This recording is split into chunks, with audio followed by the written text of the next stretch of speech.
Bonjour, bienvenue à l'épisode 6 d'OpenAI. Pour cet épisode-là, j'ai reçu Darwin, Data Scientist, consultant aussi en Machine Learning et Data Science. Pour cet épisode-là, on a beaucoup parlé de la communication finalement en consultation et on a fait un bon survol aussi de son parcours qui l'a emmené vers le machine learning qui était vraiment intéressant sur tous les acquis qu'il a pris finalement, qu'un parcours plus en hydrologie, sur les méthodes qui sont appliquées et qu'est-ce qu'il a appris, comment il a réussi à transposer finalement ces connaissances-là pour les appliquer dans d'autres secteurs qui n'étaient pas nécessairement connaisseurs. C'était vraiment intéressant pour ce sujet-là. La communication aussi finalement, comment réussir à bien communiquer avec un client, les concerns qu'on devrait avoir aussi en tant que professionnel de machine learning pour bien communiquer finalement l'information qu'on tente d'avoir. Vraiment, vraiment intéressant. Je suis très content d'avoir reçu. Formule vraiment plus courte aussi. Comme je dis toujours, vous avez des commentaires, des invités, gênez-vous pas. On est rendu au 6e épisode. Je tente d'itérer un peu là, d'un prochain. J'en remercie toujours mes commanditaires. Donc l'Agile, le Spla, l'Allier et Dotlayer. Donc, si vous avez des suggestions, des commentaires, gênez-vous pas, écrivez-moi, je suis vraiment ouvert. LinkedIn, Facebook, allez-y, ça fait plaisir. Partagez, likez la chaîne YouTube pour être abonné vraiment à toutes les nouveautés qu'on tente de faire. Puis sinon, je vous souhaite une bonne écoute. Plus technique, j'oublie tout le temps son nom, là. Il y a un accent assez russe. Andrew? Ouais, non, il est pas au Québec, il est vraiment. Attends, c'est ça? Je sais pas. En tout cas, mais il y a un accent, je me rappelle jamais de son nom. Une fille ou un gars? Un gars, Ok. cheveux très courts, puis il enseigne au MIT à Ok. Boston, puis c'est c'est plus c'est quand même assez technique. Il y a eu entre autres. C'est ça que je voulais te parler, le podcast, l'MIT, c'est assez connu, là. Ouais, c'est ça, tu sais, il y a Yann Goodfellow qui est passé là, Ouais. il y a eu Elon Musk qui est passé aussi. Ouais. Fait que c'est plus des Célébrités, hein? Ben, tu sais, des big shots, finalement, des célébrités du domaine qui interviewent. Puis, tu sais, c'est quand même c'est plus 20 minutes, mais il n'y en avait pas, effectivement, qui étaient en français ou du moins avec des gens plus, finalement, du Québec.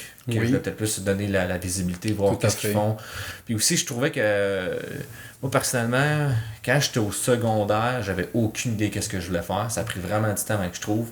Fait que peut-être qu'il y a des personnes qui vont écouter ça, qui vont se dire « Hey, c'est cool, c'est ça que je veux faire. » Ok. Fait que finalement, c'était un peu l'idée que j'essaie des gens Plus motivant, plus montrer qu'il y a quand même de parcours qu'on peut faire pour y arriver, là. Exactement. Là, tout non plus, ton parcours, c'est linéaire, je pense, vers le machine learning, là, ce que j'ai Ouais. compris. Là. Oui, un petit peu, oui. Non, c'est pas si linéaire non plus.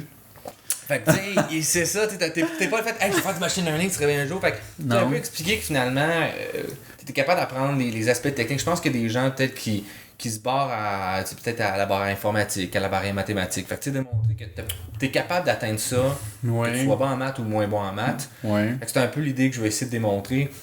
Puis, c'est un peu ça, c'est ça, finalement, Ouais. là. Oui, il y a différentes façons d'y arriver, en fait. Exactement ça. Fait que je vais te présenter un peu, Darwin. Tu as principalement toi, tu as fait plus des études en génie à l'extérieur du Canada. ce que Oui, j'ai en compris. Colombie. Ouais. Exactement. Puis finalement, tu es venu faire ton doctorat à l'Université Laval. Oui, c'est ça. Puis tu es pas mal dans les premiers qui ont fait, je crois, du machine learning, ou du moins les débuts du machine learning à l'Université Laval. Là. Dans les premiers qui ont commencé à en former, du moins les professeurs.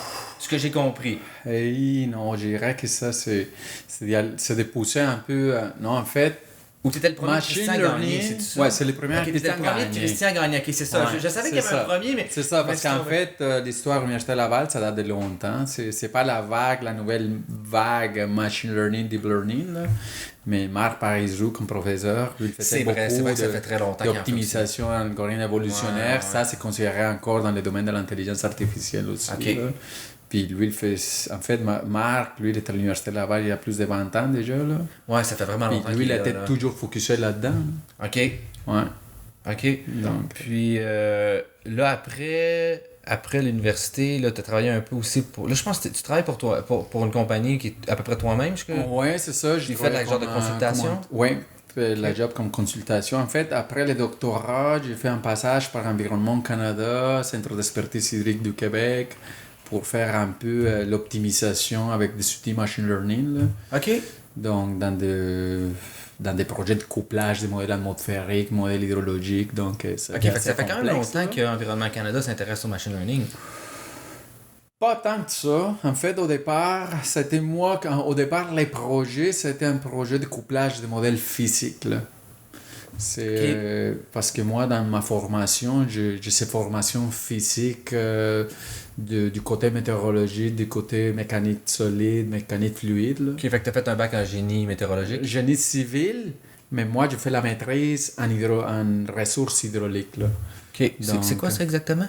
ressources hydrauliques, c'est tout ce qu'il y a à l'eau, au fluide en général, là. OK. Donc, moi, je le faisais en hydrologie. Ça a été comme le focus de ma maîtrise, là. OK. Hydrologie, c'est la transformation des pluies en débit.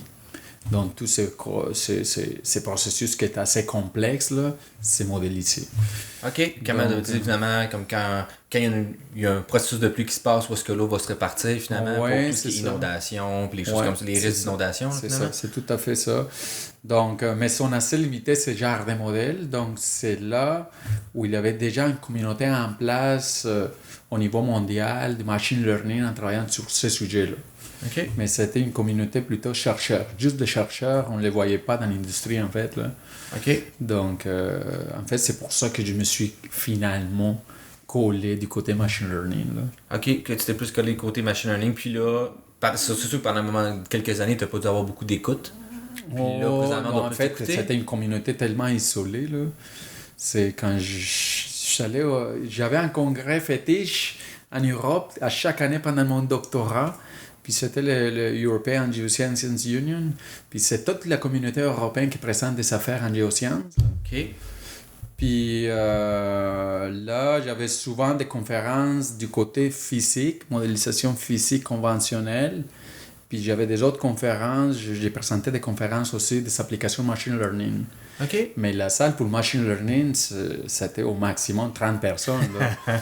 Puis la salle pour du côté conventionnel, c'était 600, 700 personnes, là. Maintenant, on est plus dans l'inverse, là. Ouais, maintenant ça pousse à l'inverse. En fait, je viens présenter en juillet pour la conférence internationale géomatique, là, de projets que j'ai fait en machine learning pour les inondations OK. en Amérique du Sud, là. OK. Puis Avec qui tu as fait ça, le projet? ce projet-là, je l'ai fait au départ. C'était un projet comme consultant pour deux universités. Après, c'était à mon propre nom, là. OK. Donc, avec la compagnie que j'ai ici à Québec qui s'appelle Apox.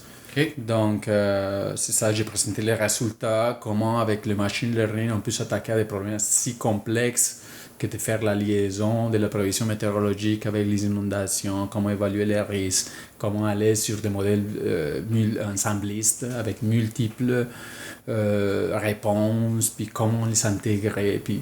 Donc, c'est ça. Donc, oui, ça prend la place. Ça prend la place. Ouais, c'est beaucoup plus populaire, là, présentement, non? Oui, c'est beaucoup plus populaire. Je dirais que c'est quand même une inertie héritée des grandes entreprises comme Google, Amazon, puis toutes ces gangs-là. Ouais, qui investissent beaucoup d'argent, que ça, tout le monde est comme, ah, il faudrait faire comme les autres, là. Puis en fait, qui démontre que la richesse, c'est pas avoir juste la donnée, sinon profiter de la donnée, l'interpréter, puis pouvoir vraiment jouer avec, là. Donc en météorologie, on est dans les mêmes contextes. Il y a beaucoup de données. Les modèles physiques sont assez limités pour traiter autant de données. Puis souvent, il faut aller faire des réductions, des hypothèses, des choses pour en profiter de cette information-là. C'est un passage qu'en machine learning, deep learning, on évite, là. On ne fait pas a priori des hypothèses pour réduire l'information que ça pourrait nous donner à la base de la donnée qui est recueillie, là. OK. Ouais. Puis, c'est quoi les principaux modèles que vous utilisez, plus comme la régression linéaire, des choses comme ça, ou vous êtes plus dans d'autres types de modèles, GLM? En fait, en hydrologie, il y a une branche qui s'appelle le stochastique. OK. Donc, c'est complètement basé sur l'idée que les choses ont des patterns, mais il y a eu beaucoup de bruit aléatoire. Dans ces courants de l'hydrologie, a développé plein de modèles probabilistes où la mixture des Gaussiens est là, mais vraiment sophistiquée. Vous n'imaginez pas à quel niveau, là. Puis, mais de ces mêmes genres météorologie, hydrologie, c'est où ça vient aussi toute la théorie du chaos, puis comment modéliser des problèmes complexes avec des théories de chaos, puis Donc, c'est assez complexe comme domaine pour modéliser des séries assez complexes comme la pluie, comme les débits, comme l'humidité relative. Puis plein de variables qui sont à la base random, là. Donc, un peu random, disons, à une petite échelle. C'est ça, une certaine probabilité que ça se produise, mais on n'a pas de certitude. Puis c'est une fonction de probabilité, finalement, que vous essayez d'estimer sur chacun des paramètres. Donc, même, je pars dans un journal qui s'appelle Hydroinformatics. Puis ce journal, ça date de, je sais pas, 30 ans peut-être. Là. Puis ce journal-là présentait plein de papers déjà aux années 2000 de réseaux neurones, des arbres de décision. Puis, en fait, il y avait une communauté de chercheurs machine learning très associée aux problèmes hydrologiques. Comme je t'ai dit, il y a juste un journal pour ça. Ça s'appelle Hydroinformatics. Donc, c'est juste que c'est un matériel qui était pas mal coincé dans la communauté de chercheurs. Ça sortait pas. Ça sortait pas parce qu'il y avait comme un...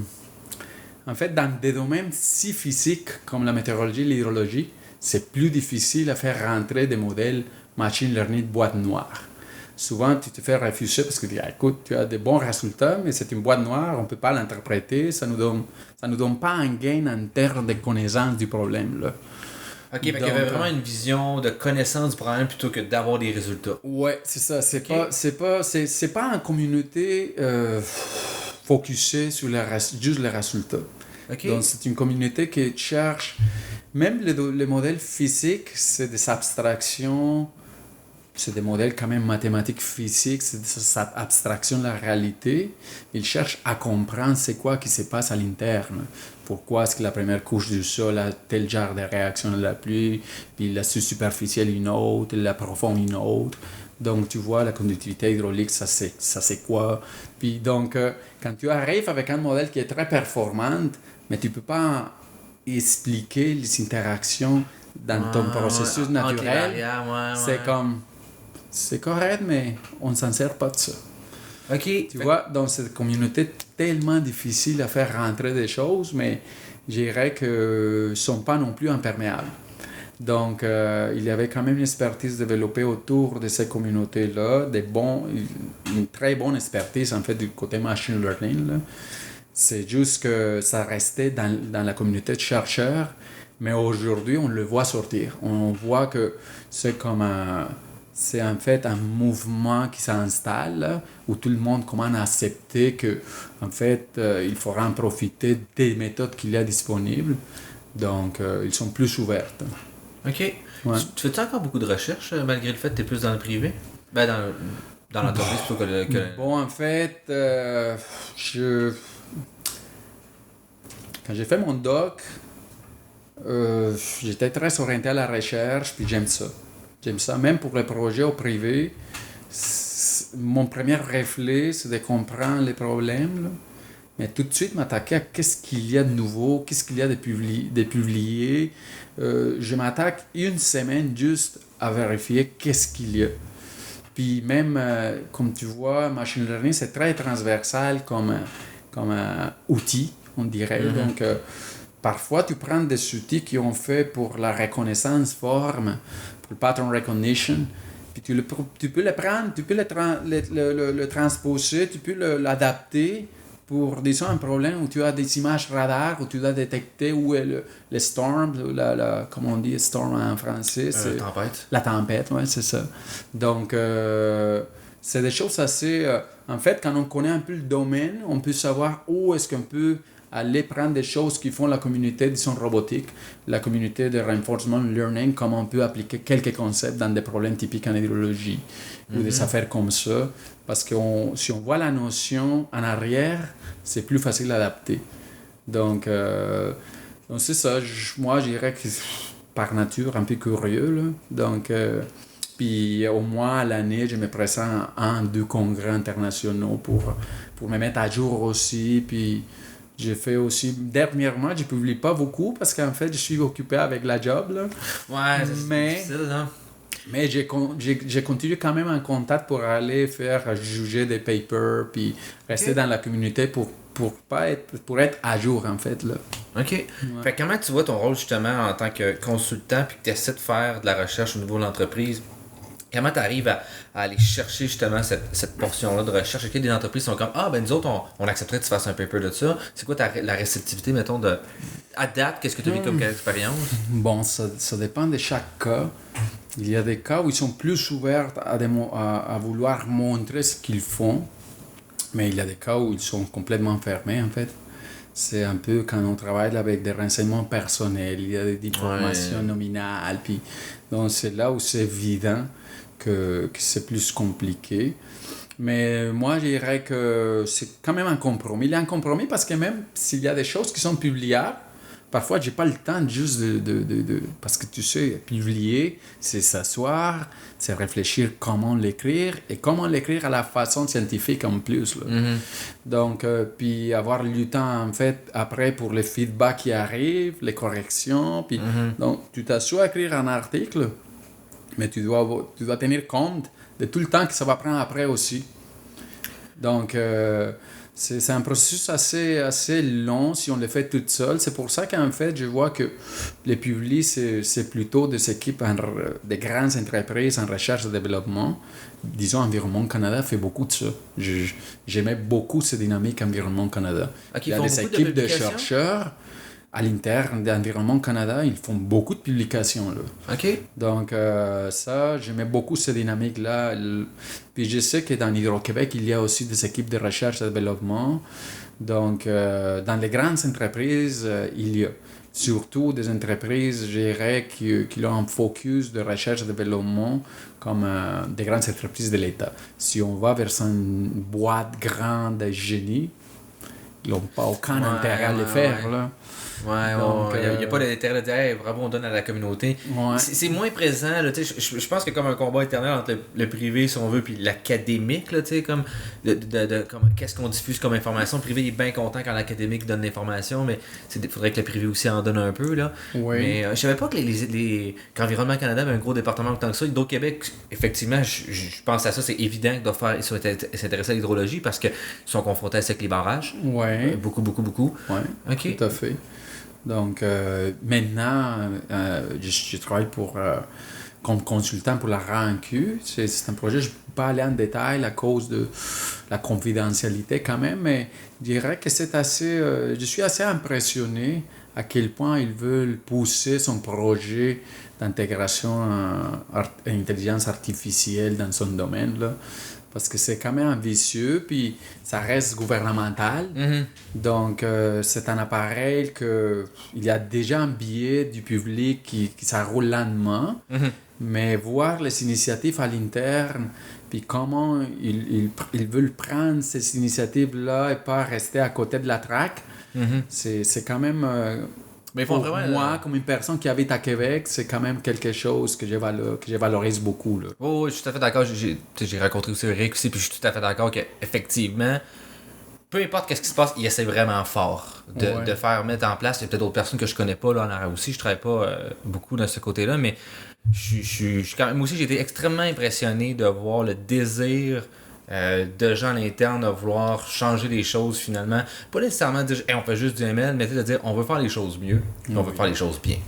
Ce qui vient vraiment casser là, l'image classique du... Puis déjà, en étant là, je vois que c'est pas juste un intérêt non plus de la RANQ comme institution. Il y a quand même un intérêt du gouvernement au niveau général. On voit de personnes intéressées à faire progresser l'appareil d'une façon assez intelligente et smart avec l'intelligence artificielle. Là. C'est juste que faire ce genre d'intégration, c'est quand même compliqué parce que d'abord, quand je travaille pour des projets où les besoins sont bien ciblés au départ, OK, on a des inondations dans tel endroit, donc on a les registres de pluie, de précipitations, d'humidité relative, pression, puis tous les registres atmosphériques, là. Puis on veut prédire ou faire la prévision des niveaux à tel endroit, c'est déjà ciblé le projet. On a les inputs, on a les sortants, puis tout est là. Mais quand tu arrives à une boîte comme la RANQ ou même Revenu Québec ou n'importe quel genre de boîte si grand, c'est cibler le problème, c'est le premier défi. Ouais. Et traduire le langage du monde, ce qu'ils veulent, Puis comment le faire, c'est un premier grand défi, en fait. Ok, déjà un problème plus de communication aussi, là. Oh, Une partie de communication. Oh, ouais. Ça prend une analyse d'affaires, puis ça prend un mindset, en fait, assez différent pour lui dire qu'est-ce qu'on peut faire, comment le faire, puis comment on veut vraiment bien focuser sur un problème avec disons, un taux de succès assez grand pour s'investir là-dedans. Okay. Puis c'est quoi, mettons, ta stratégie quand tu essaies de bien communiquer finalement avec un client pour finalement lui faire comprendre un point ou discuter d'un point, là, cette espèce de barrière de communication-là? Quelle expérience, mettons, que tu as vue antérieure qui peut t'aider? Est-ce que ton expérience académique a aidé ou ça peut être une expérience privée? Je sais que c'est une question large, là. Ouais, c'est très, très large. Très, très large, là. Je ratisse large, là, mettons. Là. Je ramasse tout ton background, là, puis dis-moi, là, qu'est-ce que tu penses, là. Bon, en fait... on dirait qu'on est en constant apprentissage, là, parce que tu vois, tu rentres dans un domaine où le langage corporatif, c'est un genre de langage. Tu rentres dans un autre domaine où le langage est complètement différent. Parce que corporativement, le langage s'installe. Il y a des mots-clés, il y a des choses qui arrivent. On est dans un mode lean, on est dans un mode agilité. Puis, puis plein d'affaires comme ça. DevOps, puis on y va, là. Ouais, c'est ça. Donc, il faut quand même qu'on mette un caméléon pour se camoufler avec tout ce genre de mots que les personnes comprennent, s'adaptent. Parce qu'on ne peut pas non plus arriver puis vouloir changer les settings de l'entreprise pour s'adapter à l'intelligence artificielle. C'est plutôt à l'inverse, je pense. La côte tu sais, c'est plutôt s'adapter, nous, comme un spécialiste, disons, dans les domaines, à les faire comprendre avec son propre langage. Donc ça, c'est un bon défi, puis ça prend un peu parfois... En fait, c'est itératif. C'est comme tout en machine learning. C'est itératif.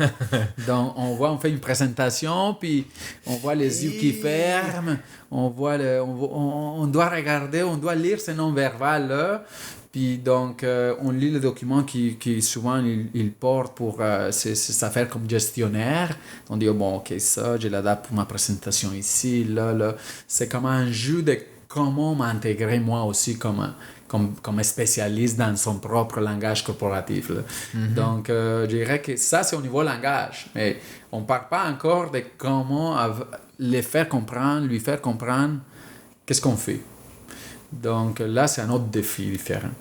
Puis parce que, tu vois, maintenant, avec le buzzword Artificial Intelligence, ouais.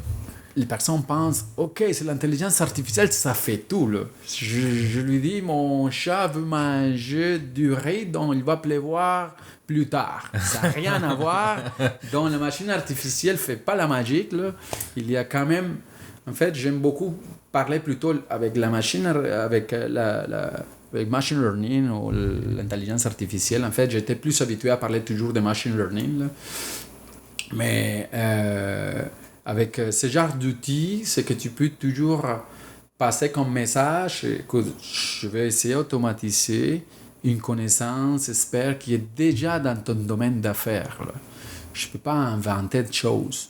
Je peux découvrir peut-être des choses, des patterns à quelque part, mais ce sont des variables ou des mesures qu'au préalable, vous pensez qu'il y a déjà une liaison entre eux. Donc, c'est ça. Donc, pour parfois faire comprendre le secteur d'affaires que c'est ça, qu'on arrive pour optimiser plutôt que pour inventer, plutôt que pour découvrir, je sais pas, de nouvelles choses, c'est un peu compliqué. Ouais.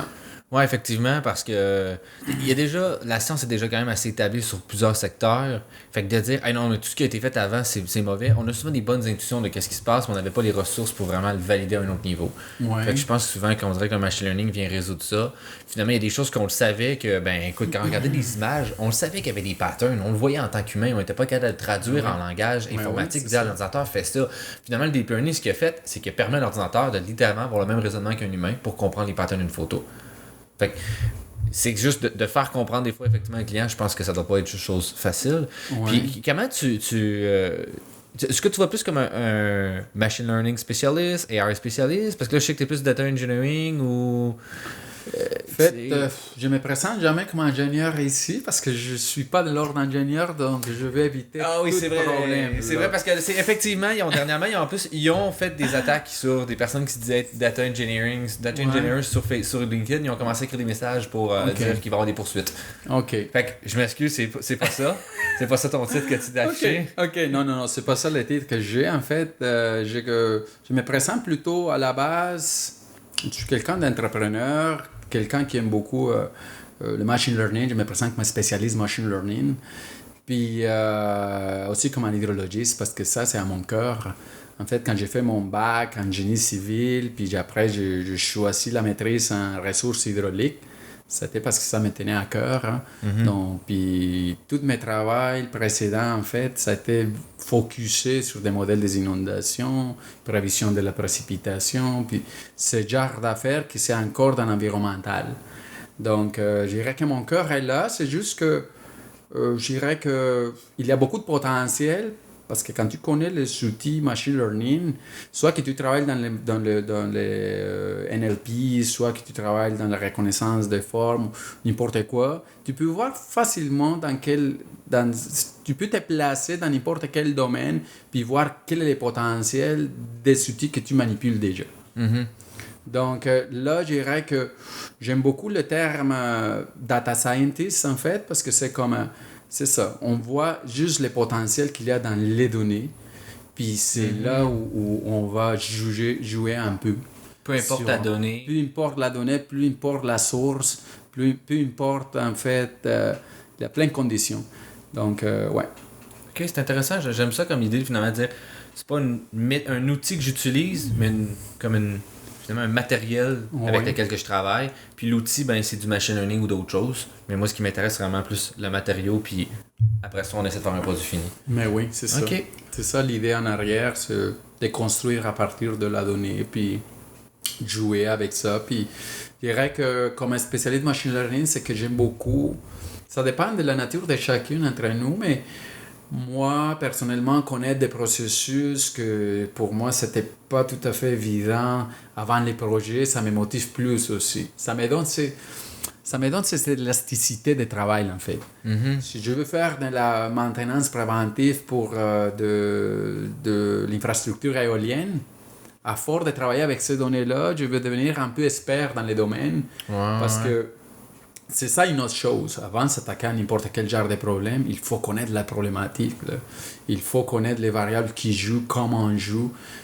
Puis je prends le temps aussi de faire ce genre d'analyse. Donc pour chaque nouveau... En fait, je suis plus motivé pour de nouveaux projets que pour des choses que je connais déjà. Je suis ce genre de gars qui sort d'un projet ça me motive. Ça me motive la curiosité, puis connaître plus de domaines, puis voir comment ça marche. Parce qu'au fil des années, ce qu'on voit, c'est que parfois on se trouve avec des projets tellement différents, mais la dynamique en arrière, c'est tellement semblable que c'est motivant. C'est motivant, ouais. Puis, est-ce que tu jongles souvent 2 projets en même temps ou c'est toujours juste un projet à la fois que tu travailles? En fait, ça dépend toujours de la disponibilité des personnes qui peuvent m'aider. Là. OK. Donc, vous êtes plusieurs chez... Oui, chez Apox. Bon, pour un des projets, on était 24 à un moment donné. Là, OK. pour un projet des inondations. Puis ça a été assez large comme projet. Donc, mais ça dépend de chaque projet. Chaque projet a ses besoins. Donc, disons, aujourd'hui, pour la RANQ, je voyais du potentiel là-dedans. Donc, je travaille comme consultant solitaire, mais je ne me trouvais pas travailler comme ça. Il y a des années que je ne travaillais pas comme ça. Mais ça m'exige quand même à faire un effort que j'avais déjà mis à côté, tant que j'avais payé déjà mon service militaire en machine learning, c'est de faire le codage pur. Là. Donc, fait que là, tu fais moins de codage pur, là. Ouais, c'est ça. Mais moi, aujourd'hui, je me trouve comme à le faire de nouveau, puis parce que j'aime ça, il faut l'aimer pour le faire. Hein? Ouais. Donc, c'est drôle, j'embarque là-dedans, puis je vois, oh my god, Panda, ça évoluait tellement quand je l'ai pris la dernière fois. J'avais besoin de faire plein de fonctions lambda partout, puis maintenant tout est là. Donc, c'est bien correct, là. Fait que là, tu recommences à faire plus de code. Tu trouves-tu que par rapport à avant, mettons, les librairies, quel genre de progrès que tu as vu qui est intéressant? Oh my god, non, ça a tellement évolué. Je dirais que on peut sortir avec des librairies comme bon, les classiques, là. Pandas pour traiter la donnée, puis Scikit-learn pour faire des machine learning, TensorFlow. C'est dans peu de lignes de code qu'on peut faire quelque chose d'assez intéressant, sans beaucoup approfondir en fait. Donc on fait de... En fait, je me souviens quand j'ai travaillé à l'époque avec des librairies vraiment faites presque à la main pour nous-mêmes, là. Mhm. Ça a été long, puis c'était beaucoup de fonctions, beaucoup de fichiers, mais maintenant, je dirais que la grande réussite aussi du machine learning, c'est que les librairies ont déjà encapsulé tous ces genres de fonctionnalités qui sont transversales. Mhm. Donc, si on veut faire un label encoding, tu peux le faire tout de suite avec Pandas. Si tu veux faire, bon, excuse-moi, avec Scikit, là. Donc, si tu veux faire, je sais pas, des choses qu'avant, on les faisait vraiment à la main. Puis que c'était comme un fichier de 600 lignes de code. Ouais, c'est ça. Donc, tu te perdais là-dedans, puis là, quelqu'un avait fait une ligne de code. On sait pas trop qu'est-ce qu'il a fait, mais on sait que ça donne de bons résultats. mais oui, c'est ça. Donc, parfois, on n'avait pas le temps de vraiment vérifier les tout parce que ça, c'est un autre souci que j'avais toujours mis dans mes projets. Il y avait toujours un profil de vérification dans mes projets. OK. Parce que tu vois, dans le machine learning, il y a beaucoup de... Dans le machine learning, dans la façon de coder, en général, si tu n'es pas si habile pour vérifier un code, tu peux te ramasser, utiliser un code qui est plein de hard code partout, là, puis ça donne la magie, mais tu ne sais pas comment. Ouais. Donc, moi, j'étais très vigilant, surveillant de ce genre de problèmes-là, parce qu'on peut se ramasser, utiliser des librairies qui n'ont pas beaucoup de support, qu'il n'y a pas une communauté grande en arrière qui la fait évoluer, puis donc que tu es prise en fait par la bonne foi des personnes qui le font. Ouais. Mais si je me trompe pas, il me semble, j'ai vu, dans la dernière année, il me semble, la communauté de machine learning, donc Scikit-learn, Pandas, puis NumPy, je pense qu'il y a 13 ou 15 personnes qui sont les maintainers de tout ça. Ouais. Il y a 15 personnes qui maintiennent l'ensemble de son compte-là, puis d'autres petits contributeurs à petite échelle, mais les plus gros contributeurs, comme il y avait comme des barèmes, c'est 15 personnes dans le monde qui présentement font en sorte que ces librairies-là fonctionnent encore. C'est pas beaucoup de monde. Non, c'est pas beaucoup de monde, mais j'imagine que il faut faire quand même une différence entre les personnes qui maintiennent les codes puis les personnes qui font évoluer les codes. Oui, définitivement. C'est ça. Ça parlait juste des maintainers et non les personnes qui contribuent à essayer d'améliorer. C'est ça, parce que si tu vois, je sais pas les dernières stats, là, mais j'imagine que pour une librairie si complexe, si complète aussi, comme Scikit, j'imagine que la quantité de commits qu'il doit avoir chaque version, ça doit être des milliers. Là. Oh, ça va monter assez vite. Donc, il y a des 15, même ça peut être 10 personnes, là, mais c'est des personnes qui focusent vraiment sur le travail des milliers de personnes, puis qui vont vraiment pointer qu'est-ce que c'est vraiment représentatif comme amélioration pour les codes. Là. Ouais, donc, je dirais que les maintainers, c'est plutôt des personnes qui vont aller vérifier ce que les milliers de personnes font. Donc, je le regarderais moi personnellement comme ça. C'est un bon point. J'avais pas pensé ça en voyant ça. Moi, c'était plus comme la stat que je trouvais vraiment intéressante de me dire, je pensais qu'il y en avait plus que ça, mais probablement que c'est justement juste le top de l'échelle qui est comme de dire, il n'y a pas beaucoup de CEO dans une entreprise. C'est normal. Oui, tu vois. Les autres sont juste le macro. Tu vois, Instagram. D'autres fois, j'ai entendu parler à une conférence, une fille qui disait que c'était moins de 20 personnes à Instagram, là, comme Instagram. Pardon, j'ai pas bien compris, c'était quoi? C'était une conférence, je suis allé pour une conférence au Centre de recherche et innovation du Québec, là. Ouais. Puis la fille parlait que Instagram, tu sais c'est quoi Instagram? Oui. Il y avait moins de 20 personnes associées vraiment à Instagram comme développeurs, puis les autres, c'était comme des petits noyaux. OK. Puis, 20 main developers, genre. Ouais, c'est ça. Donc, tu vois, c'est pas la quantité, surtout sur la qualité. Hein. Ouais, OK. Donc, j'imagine que ces vingtaines, c'est les tops des tops, là. Ouais, j'ose espérer, là. Ouais. Parce que c'est quand même acheté par Facebook, fait qu'il y a des bonnes chances que ce soit effectivement top of the elite, là. Ouais. Mais non, mais c'est un excellent point sur justement de dire que c'est pas juste la quantité de personnes qui doivent s'en occuper, mais vraiment une bonne qualité. Puis de toute façon, on le voit que ces librairies-là sont souvent extrêmement rigoureuses sur qu'est-ce qu'on veut faire. Puis ça prend quelqu'un quelqu'un qui a vraiment une vision d'ensemble. Présentement, je contribue sur un framework, puis ça prend quelqu'un qui a vraiment une vision d'ensemble. Dire, ah non, mais moi, je sais qu'il y avait telle affaire dans la petite zone, là, tu sais, ça pourrait briser, là. Puis après ça, tu essaies de mettre ton petit code, faire tes petits... C'est difficile de mettre en place. Ça prend vraiment une bonne gestion, puis c'est lent à développer, mais ils ont fait vraiment un travail, je pense, incroyable. Tu sais, j'ai pas connu avant. Mon impression, c'est que je vois les outils présentement, je me dis, c'est tellement complet que je peux pas demander mieux que ça, là, finalement, là. Puis, ça a quoi été, mettons, ton mandat qui t'a le plus intéressé? Ben, pas mandat, mais c'est quoi l'expérience dans ta vie, plutôt qui t'a vraiment dit, OK, je veux faire du machine learning? Qu'est-ce qu'un jour il a dit, là, moi, là, l'hydrologie, j'aime ça. C'est une très bonne question parce que ça a été, c'était une conférence. OK. J'étais finissant de mon bac en génie civil.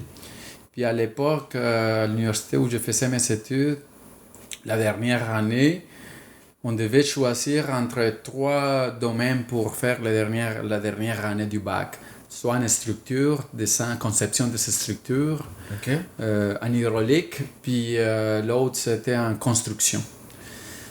Puis moi, encore une fois, je l'ai pris comme pour défi, j'ai pris les structures parce que ça donnait comme la plus complète des domaines offerts dans mon bac, puis avec les professeurs, disons, les plus performants. Puis, donc, un peu, les défis étaient là, en structure. Là. Défi intellectuel un peu, d'aller dire, je vais me challenger, je suis capable de le faire. Ouais, c'est ça. Puis, donc, je me suis allé vers cette adresse-là, conception de ces structures, donc beaucoup de structures en acier, puis toutes ces affaires-là. Donc, puis après finir mon bac, en fait, pendant que j'ai fini mon bac, j'ai pris mes premiers travaux comme ingénieur civil en Colombie, c'est mon pays d'origine, là, en Colombie. Puis là, je me suis rendu compte que c'était moins agréable que j'ai pensé. Parce que ça a été vraiment faire comme... Tiens, ça c'est le software pour développer tes affaires, pour la conception des ouvrages, là. Donc, je me trouvais à être comme quelqu'un de vraiment dessiner un pipe à quelque part, faire tel genre d'union, tel genre d'intersection. Je trouvais le travail comme un peu plate. Là, écoute, là, je n'ai pas fait mes études pour dessiner ici un software de cette structure. Dessiner des petits bouts de tuyaux qui se rallongent ensemble. Mais là, la force, si ça prend temps, ça prend tel boulon, ça prend telle affaire. Les moments étaient là, puis tout était calculé en arrière de la machine. OK, fait que finalement, tout se fait automatiquement. Alors. Puis je trouvais ça comme un peu... c'était pas valorisant pour moi comme travail. Puis même dans les conférences, j'ai entendu parler... Je me souviens une chose qui m'a fait basculer aussi. Une personne qui disait, hey, maintenant, les personnes qui font des conceptions de structures portent sa casque, ses outils, puis s'assoient en face du software. Puis je me voyais pas comme ça. Je me suis dit, my God, quelle image, là. Donc, dans ces mêmes conférences-là, un gars qui, lui, était mon tuteur à la maîtrise, lui présentait la prévision des devis avec des réseaux neurones. On parle de l'année 2003, là. Okay. Donc, lui présentait, c'était un gars qui avait fait son doctorat à Berkeley. Donc, lui présentait ses affaires, puis j'ai trippé avec la présentation. Lui, je dirais son neuron, puis lui montrait comment ça marchait, puis tout. Puis, je vais être honnête avec toi, je pense qu'une des cours que j'ai vraiment pas performé là, pendant mon bac, ça a été la première année, les cours d'informatique. OK. Je les trouvais épouvantables. J'étais à point d'échouer ces cours-là. OK.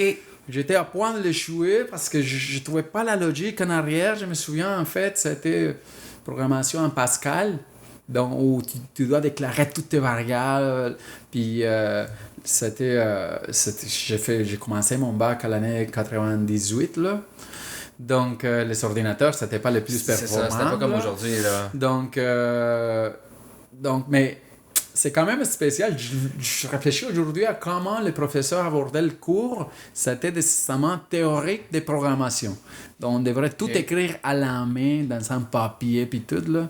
Mais je trouvais pas ma logique. Je me suis dit toujours, mais pourquoi est-ce que je suis pas capable de traduire un mandat dans une logique? Puis les 80% du cours peut le faire, mais moi et puis le restant, non, on ne peut pas le faire. Là, parce qu'on restait quand même bloqué à une bonne portion du cours. Là, qu'on ne trouvait pas la logique en arrière pour faire implanter la solution d'une façon logique computationnelle.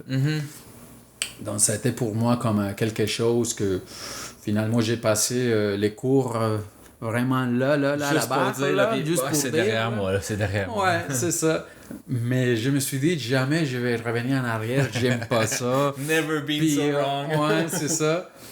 Puis une fois j'entends ces conférences-là, j'étais conférencier aussi. J'ai présenté le résultat de ma recherche du bac. Puis je rencontre les gars qui présentaient ces affaires. Je dis, hey, écoute, j'aimais vraiment beaucoup ta présentation. Là. C'est quelque chose de totalement nouveau pour moi. Réseau neuron, prévision de devis, chaos, puis plein d'affaires. J'aime ça. J'aime vraiment ça. Puis donc lui, il m'invitait, écoute, je suis professeur à telle université. Si jamais tu veux t'inscrire à la maîtrise, je pourrais t'aider, puis je peux t'aider donner l'information de ce qu'on fait à notre lab, puis tout ça. C'est là où c'est parti, là. C'est là. La petite lampe, elle a allumé à quelque part, là. Ouais, c'est là que je me suis dit, écoute, ça va être un bon défi du côté que je dois affronter de nouveau l'informatique. Donc pour moi, c'était un défi aussi, parce que j'avais peur à la première année, mais rendu 4 ans plus tard, j'avais comme la maturité de dire, écoute, je vais affronter ce défi-là. Puis, c'est toujours plus facile aussi quand on a un objectif aussi. Là. Ouais, c'est ça. C'est ça. Puis, je pense que je viens de choisir parce que, tu vois, il y a quand même un côté obscur, on dirait, en guillemets, là, de toutes les personnes qui veulent toujours trouver de nouveaux défis. C'est comme chercher la récompense des choses, des défis. Il y a quand même la dopamine qui joue là-dedans. Ouais, la récompense du cerveau, finalement. Là. Puis c'est la dopamine que nous, les personnes qui aiment la programmation, on cherche toujours là, quand on a la solution, quand ça roule, quand c'est transparent, quand c'est clean notre code, quand tu essaies avec un problème. Là, et ça fait 3 jours que tu travailles sur un problème, puis là, tu l'as. Là, il y a un déclic. Là, ton cerveau, il a connecté quelque chose ensemble. Écoute, là. Ça, c'est la dopamine que je dirais que c'est à la base, si on peut montrer au monde ces sentiments de wow, de bien-être après faire quelque chose que tu trouves assez comme abstrait, là. C'est une énergie vivante, là. C'est l'énergie qui fait rouler les casinos puis plein d'affaires. Je comprends très bien ce que tu veux dire, oui. Donc, oui, c'est ça. Donc, puis c'était tout un défi parce que le gars, lui, il venait de l'université de Berkeley, puis lui faisait beaucoup de météorologie, puis les météorologues, par défaut, c'est Fortran. Okay. Puis par défaut, c'est toujours Fortran. Environnement Canada, c'est beaucoup de Fortran. Donc, il y a beaucoup de legacy code. Ouais. Puis tu sais, Fortran, c'est un langage assez lourd, assez tough pour programmer des affaires. Là. Donc, my God, ces premières années, j'étais comme en mode Fortran. Mais j'ai fini pour aimer ça. J'ai fini pour aimer la logique en arrière. Puis, parce qu'en fait, la programmation, c'est vraiment, je dirais, la base, c'est de penser d'une façon logique. Oui. La façon de l'interpréter, soit Python, soit C, petite différence aussi, là, soit Pascal, soit les autres, ça reste quand même une façon d'interpréter une logique que tu appliques, toi. C'est un algorithme. Ouais, c'est ça. Donc, c'est ça, mais à la fin de la maîtrise, parce que la maîtrise, ça durait quand même, je l'ai pris à temps partiel. Donc, c'est une maîtrise que ça m'a fait endurer pendant 4 ans en faisant du collage, là. Donc, puis pendant ces temps-là, j'ai eu ma première fille aussi. Donc, ça change un petit peu les plans. Ça change un peu. Ah oui, ça change beaucoup. Ça dépend de quelle façon tu les prends, mais ça change, là. Puis, mais à la fin de ces périodes-là, c'était comme MATLAB à la mode. Puis MATLAB, par rapport à Fortran, c'est vraiment en front-end. Là. Fortran, c'est comme un back-end. Puis MATLAB, c'est comme un front-end. C'est tout fait. MATLAB, c'est comme plus, je pense, dans les 3 GL, justement. Puis les langages, finalement, que c'est très proche du langage verbal normal. Là. On s'en approche beaucoup plus que le Fortran qui est... J'ai jamais travaillé en Fortran, là, mais mon image, je pense, du Fortran, c'est quand même assez foutu déclares beaucoup de choses, puis tu déclares tes Oh, forks, ouais, puis tout, là, il faut gérer ta mémoire, il faut c'est gérer ça. plein Fait que c'est d'affaires. assez proche du C++, là. Ouais, il faut... Ouais, c'est quelque chose, en fait. Puis c'est des choses qui me poursuivent. Tu vois, quand j'ai fini mon doc, mon directeur recherche, puis lui m'a dit, écoute, Darwin, il y a un projet avec Environnement Canada. Ils sont, leur modèle atmosphérique, c'est programmé en Fortran. Puis ici, à Québec, on a un modèle hydrologie programmé en C++. Il faut les faire parler ces deux modèles-là. Il faut les faire rouler ensemble. Tu accepterais d'embarquer là-dedans? Puis je dis, mais oui, je peux le faire, là. Donc, mais pour être honnête, à la fin, je l'ai regretté parce qu'après 12 ans de travail dur avec du codage, je me trouvais après un doctorat de faire du codage. Donc, je le trouvais moins valorisant, mais de toute façon, on apprend de tout. C'est ça l'idée. Puis j'ai appris beaucoup de choses là-dedans. C'est là où, à force d'avoir autant de problèmes pour coupler ces modèles-là, je suis devenu un spécialiste au versionnage des codes. Puis Git, finalement, ouais, tout c'est ça, ça, là, qui commence à apparaître, là. en fait, Git, ouais, je sais pas, avant j'utilisais beaucoup de Mercurial. Git, c'était après, là. Ouais, ok, finalement, c'est sans Ouais, ça. Mercurial, c'est assez similaire, là. Ouais. C'est similaire.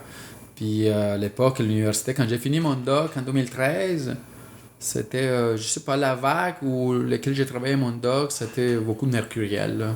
Ok. Ouais.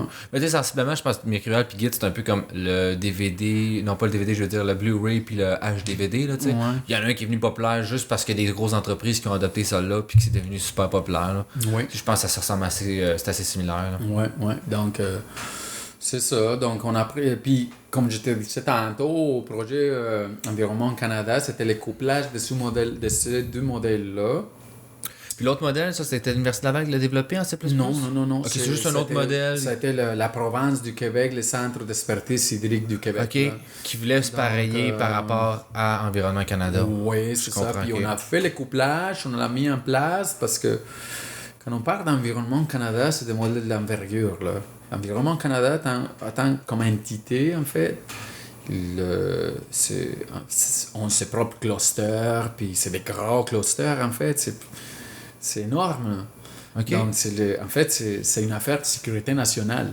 La météo, c'est une affaire de sécurité nationale. Ben, on commence plus à le voir, les feux de forêt, les inondations, on en a vu. Non, mais même, imagine-toi que, je ne veux pas parler de nationalité, mais que quelqu'un vient hacker le système météorologique canadien, là, qui va toujours dire, écoute, il y a des tempêtes là. Imagine-toi, toutes les écoles fermées, mais il n'y a pas de tempête, là. Donc, ça fait rouler l'économie quand même, le météo. Mais oui, non, je commence à dire, il y a un coût économique à ça, il y a un risque associé à ça. Il s'associe à la sécurité nationale. Effectivement. J'ai pris un exemple banal pour juste visualiser, simplifier comment ça peut nous affecter. Ouais, non, je commence à dire comme la garde côtière sécurité, là. Ouais, non, je commence à dire la garde côtière a aussi besoin de ça pour protéger les côtes finalement. Oui. Mais non, ok, effectivement, mais tu sais, souvent c'est quand tu connais pas beaucoup un domaine, c'est de tout comprendre l'envergure du domaine finalement. Puis quand tu le dis, oui, effectivement, t'as raison. Donc là, quand on a réussi notre couplage de modèles, je les ai dit, écoute, on a du temps encore pour jouer à faire quelque chose, parce que j'avais un contrat de 12 ans. Puis le couplage, ça a été fait vite, là. Donc je me suis dit, écoute, on va faire de l'optimisation. On va faire l'optimisation ici parce que le modèle atmosphérique a plus de 100 paramètres, le modèle hydrologique a aussi des dizaines de paramètres. Donc ça reste quand même un modèle difficile à gérer. Donc là, j'ai focusé vraiment sur, je dirais que la deuxième année, là, à faire juste l'optimisation là-dedans, avec des algorithmes évolutionnaires, avec plein de techniques de l'optimisation bayésienne. Puis, plus quelque chose qui t'intéresse finalement. Oui, c'est ça. Là, quand je suis rendu à cette étape-là, j'étais content. J'étais comme, wow, je suis dans mon élément. Là. C'est ça. Puis, par contre, il y avait je me souviens à l'époque, aujourd'hui c'est plus facile de faire la parallélisation des choses, mais à l'époque, NPI, ça commençait, ça commençait pas, ça a été une librairie en développement, là. Donc NPI, OpenMPI, pour faire rouler. Je connais pas ça, c'est quoi ça, NPI? OpenMPI ou MPI, c'est la librairie pour faire rouler en parallèle des nodes dans les clusters. Là. OK. Je connais pas. J'ai pas beaucoup travaillé avec des clusters encore. Ouais. Donc, c'était dur de faire marcher ces affaires-là dans des notes de calcul Environnement Canada. Là. OK. Donc, même, j'ai une anecdote. Je me souviens un jour, parce que moi, dans l'esprit, j'avais comme, c'est vendredi, il faut laisser rouler les codes vendredi, samedi, dimanche. Lundi, j'arrive. Ouais. Puis, il y a quelque chose. Là.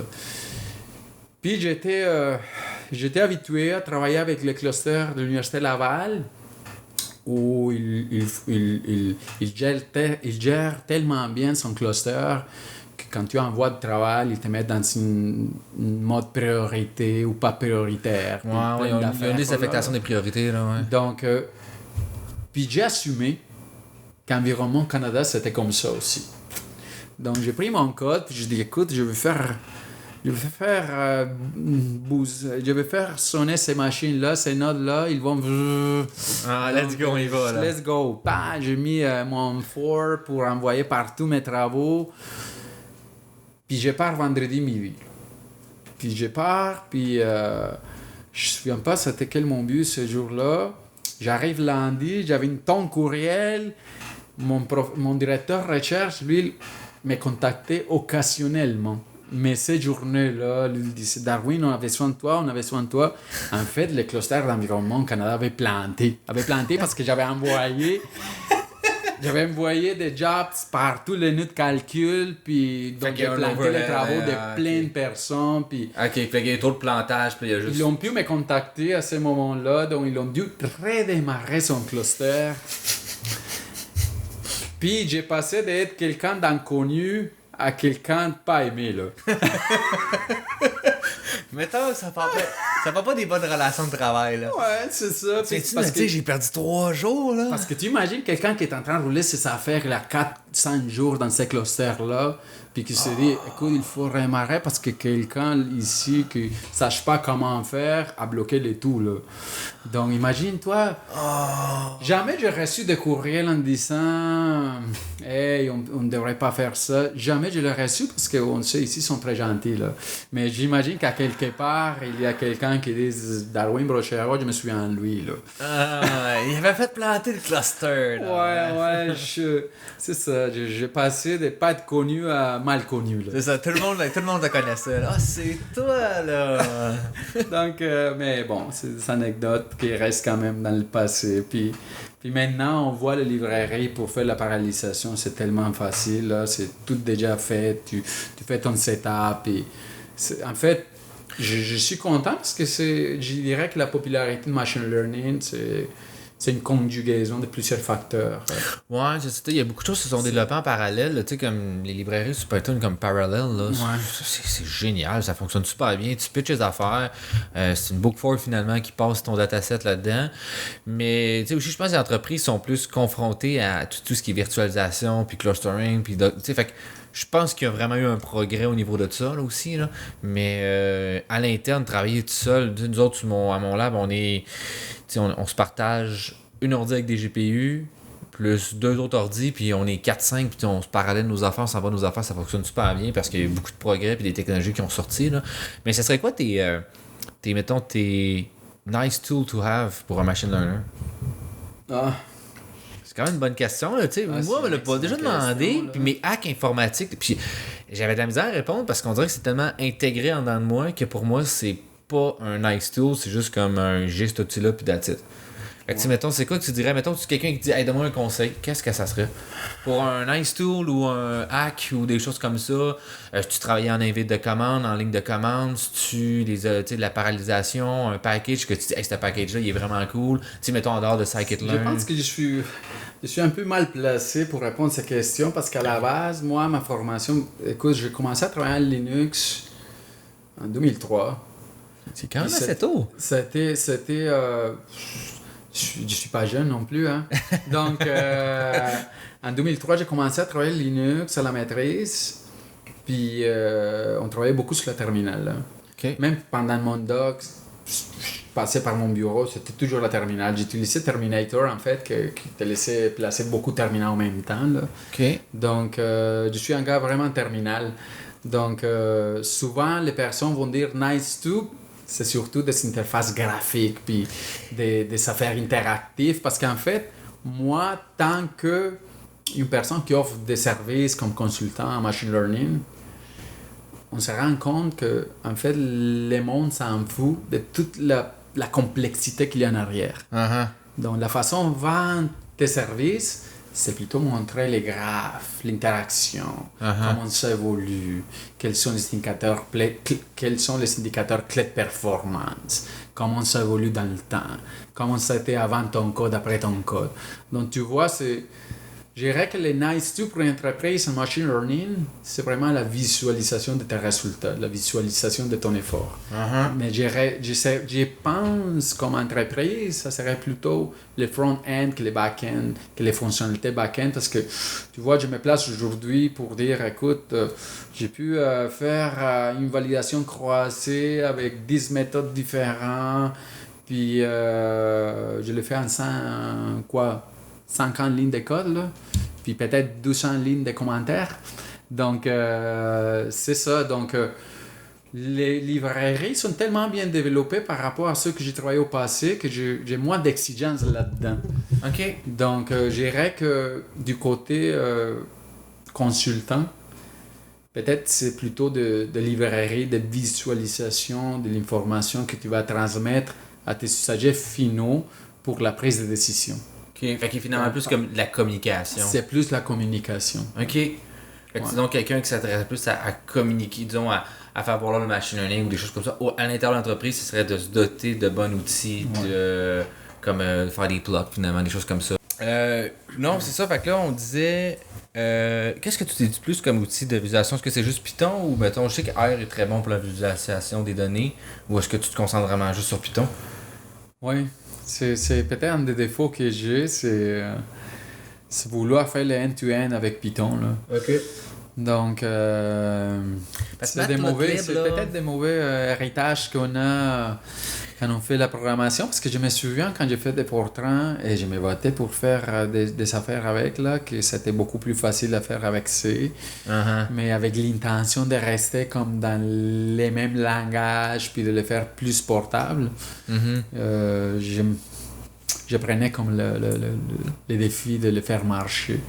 Donc, je dirais que c'est comme un reflet que j'ai. Même il y a des librairies, maintenant, je suis plutôt pour faire la division de projet en différentes étapes, là, puis faire, disons, en Python ce qu'il faut faire en Python. Okay. Puis la visualisation de données dans l'entreprise, il y a quelqu'un qui s'occupe de faire des interfaces web, des affaires comme ça.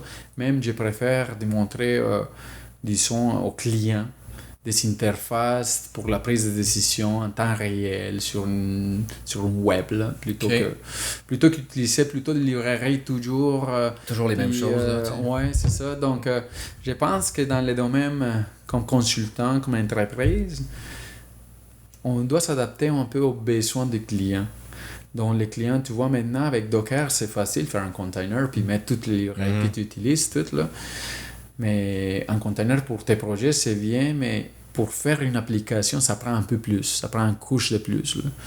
Donc, tu peux faire les plus beaux projets avec Deep Learning, avec les dernières méthodes publiées qui donnent plus de performance pour une tâche donnée, puis je sais pas quoi. Mais les clients, à la fin, lui, il s'en fout de toute cette histoire-là. Même lui, il veut juste savoir c'est quoi peut-être Deep Learning pour dire à son boss, là. Mais après ça, lui, il veut voir vraiment quelque chose de tangible, là. Il veut voir une interface. Donc, je dirais que nous, comme scientifiques donnés, on a les reflets du perfectionnisme, de chercher la méthode qui donne la meilleure précision, puis aller au bout, puis peaufiner, faire l'optimisation des hyperparamètres, puis faire plein d'affaires, là. Mais ça, peut-être c'est un détriment d'utiliser ce temps-là pour faire la bonne communication de tes résultats dans une belle interface graphique que ton client va apprécier beaucoup plus que ton gain de 0,001%. Ouais, qui est un petit peu ridicule. Qui est bien pour la science, mais pas pour le client. Oui, c'est ça. Dans un contexte client, c'est différent, en fait. Ouais, je le trouve, c'est ça l'utilité, c'est ça où on devrait mettre plus d'efforts. Parce que tant que tu as des clients plus contents avec tes résultats, c'est plus populaire la méthode que tu utilises pour des autres clients, en fait. C'est plus facile à rayonner. Ouais, c'est bon. Ouais, c'est ça. OK. Ouais. Puis, c'est quoi un des barrières que tu vois, mettons, parce que tu as mis des modèles en production? Oui. C'est quoi des barrières que tu vois qui souvent, que tu vois, ou des patterns que tu vois récurrents, mettons, de scientifiques, de jeunes scientifiques qui sont comme, je vais mettre un modèle en production, puis finalement, ça marche pas. Que ça peut être un genre de cue ou un warning alarms de dire, non, mais ça ici, c'est pas une bonne pratique pour pouvoir mettre un modèle en production. C'est pas une question facile, non? C'est pas facile, là. C'est pas facile, mais je vais vous donner un exemple pratique, là. Pour un modèle d'inondation qu'on avait développé pour une ville où il y a eu une catastrophe avec plus de 1000 morts à cause des inondations, puis glissement de terrain, le tout mélangé, un bon cocktail pour tuer plein de monde. Là. Mm-hmm. Donc, on avait besoin comme d'installer un système, un warning system d'alerte précoce. Donc, c'est ça. Donc, je commençais à jouer, on avait des images radar, on avait le modèle Deep Learning pour aller détecter les storms avec assez de temps d'anticipation, puis tout ça. Donc, mais pour l'implanter en temps réel, c'était un peu compliqué. Donc, je te mets en contexte en cas réel. Mais on avait un autre modèle, c'est un tout simple, cas plus proche voisin, là. Puis lui, il donnait des résultats moins performants, mais plus faciles à mettre en production. Là, OK. Pour rouler en temps réel. Uh-huh. En fait, ça dépend toujours des conditions d'installation de ton mode de production. Là. Donc, quand on roule en temps réel, pour des modèles de salaire d'inondation, il faut avoir une fiabilité énorme. Donc, finalement, à cause de toutes les contraintes technologiques, des communications, puis plein d'affaires, on a décidé de prendre le KNN. Là. Donc, on l'a mis en production. Puis, j'ai eu, c'est pas une vraie chance, là, mais on a développé ces modèles pour cette ville-là, l'année 2018.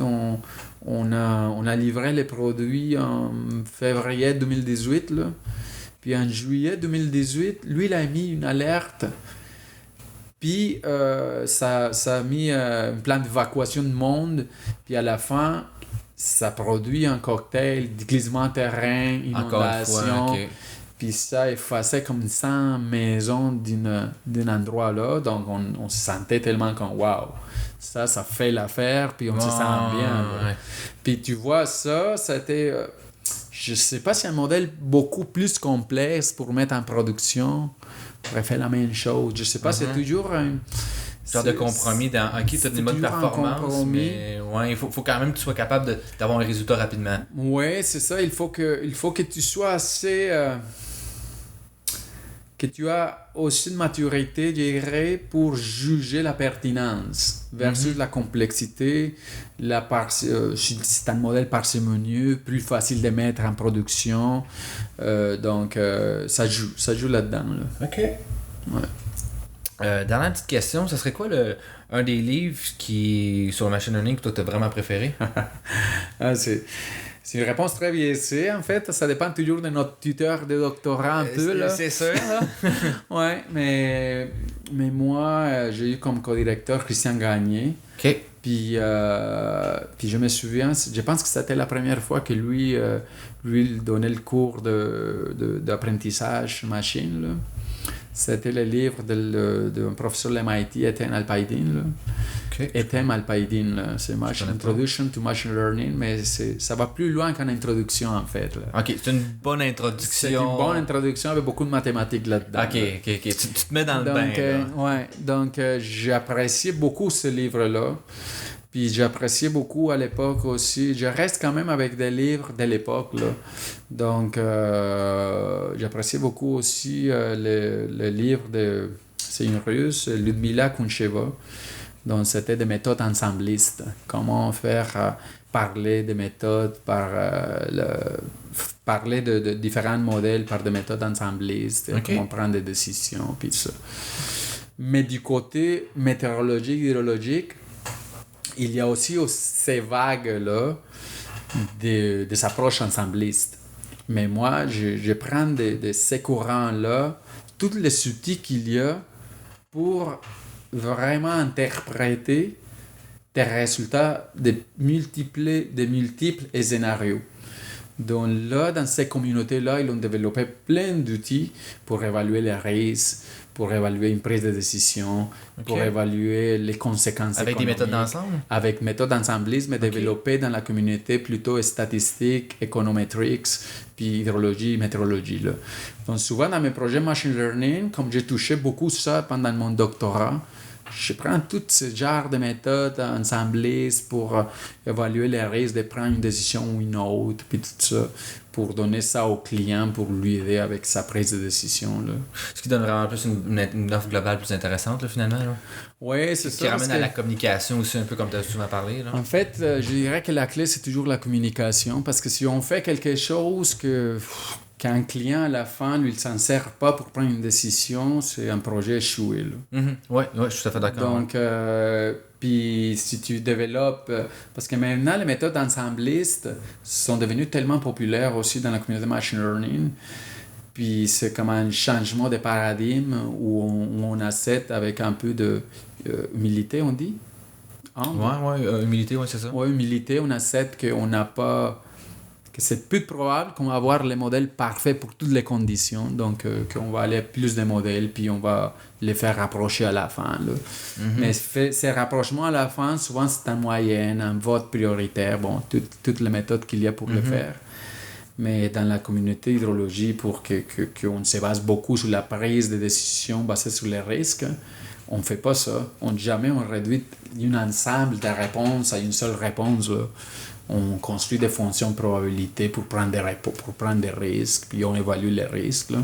Donc moi, je trouve ça il y a une valeur énorme dans ce genre d'approche, parce que ça aide le preneur de décision à dire « Ah, écoute, je prends cette décision-là basée sur une probabilité d'occurrence de plus que telle quantité, puis ça me donne un gain si je le fais comme ça à cause de telle raison. » C'est finalement la valeur de l'expertise. Oui, c'est la valeur d'avoir multiples modèles précis, mais qui donnent des résultats assez différents. C'est la diversité.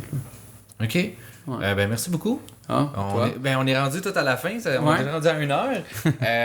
Merci beaucoup. C'est super intéressant pour vrai. Là, tu m'as vraiment fait découvrir un univers que je connaissais pas du tout. Ouais. Puis, où est-ce qu'on pourrait voir Darwin dans les prochaines années? Est-ce que tu vas continuer à faire ça ou tu penses que tu vas... C'est complexe. C'est complexe? C'est complexe. Là. C'est complexe. Tu vas continuer à faire du machine learning? Oui, tout à fait. Hein. J'ai 2 autres projets à part Apox, un machine learning aussi. Là. OK. Donc, ça vaut. C'est pas fini pour toi, là? Non, c'est pas fini. Là. Merci beaucoup. Merci à toi, David.